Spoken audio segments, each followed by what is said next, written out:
Karibu tena guku gwa Kikuyu Daily News na gikore mugeni twika wa gusubscribe niguo tunyitanire na thengi. Finally ndeto cia kieha ni cithurĩtio kuona it is now clear kuna separation gatagati ka Mũini Muigai wa Njoroge na his first wife Njeri wa Muigai, na riu ndeto iria iragitambio nenda-ini cimegie na kwirikana eri aya ni mahitanitie riu ni citambitio nenda-ini, na Muigai wa Njoroge ni arekereirie miario agitariria uria mundu abatie gwika niguo ariganirwo ni mundu wendete, na agagitariria uria mundu agithikaga mundu one muoyo ngoro-ini na meciria-ini make ona amwendete atia. Muigai akiuga ni haritu no ni itua agituite kuona hatiri bata akige mundu ngoro-ini na wendo ukiri muthiru, na ni gwakanite muno nenda-ini kuona mwena uyu ungi Njeri onake ndetikitie gutigwo na henwa ngoro-ini, na riu eri aya ni magite na kahinda ga gucokaniria miario na ndemano nenda-ini, na Muigai akiri we wanjitie agitariria uria wendo wake kuri mundu uria endete riu ni athikite gukihithurio Njeri na Muigai ni mahitanitie kuona eri aya gutiri mundu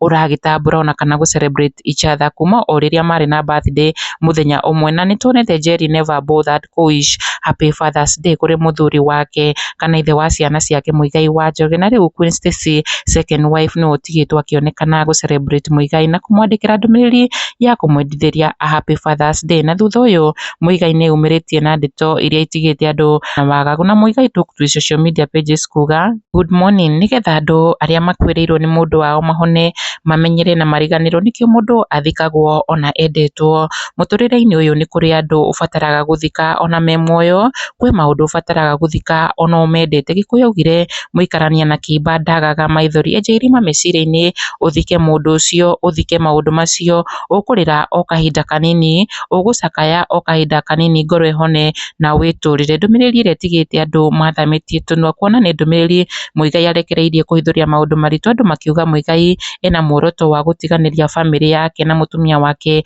wa mbere. O riri namba nene ya andu irendekithia eri aya maiguithanie na mohanire kuona ni mahitia maingi na manene manohanira, na Wangari Waithira ni augite akira Muigai na ndugathike Njeri meciria-ini maku ni mapema sana gwiciria uguo. Na thutha wa ndeto ici cia Muigai cia guthika mundu uria endete muno hakiri-ini ciake ona e muoyo, ndumiriri iria ihithuritio Muigai ni guthika arathika Njeri mutumia wake. Riu Njeri onake ni umiritie tari na guoya kuona ndarakimakio ni undu o wothe na kurekereria ndumiriri ya kuga hoyagai Ngai ungi na umenyo hindi ciothe amuciumagiriria mundu thayu-ini. Njeri na uria ataragitambura muthuri wake akiuga thayu niguo ke arenda, ari ndumiriri ya gucokeria Muigai thutha wake kuga atasahau mapenzi yao. Shiko Jeni akiuga no ndemano mwina Muigai kwani kunaenda aje, na riu Njeri ndagurite guo yake no gwikenera arekenera amu maica no maya. Kikuyu Daily News, subscribe.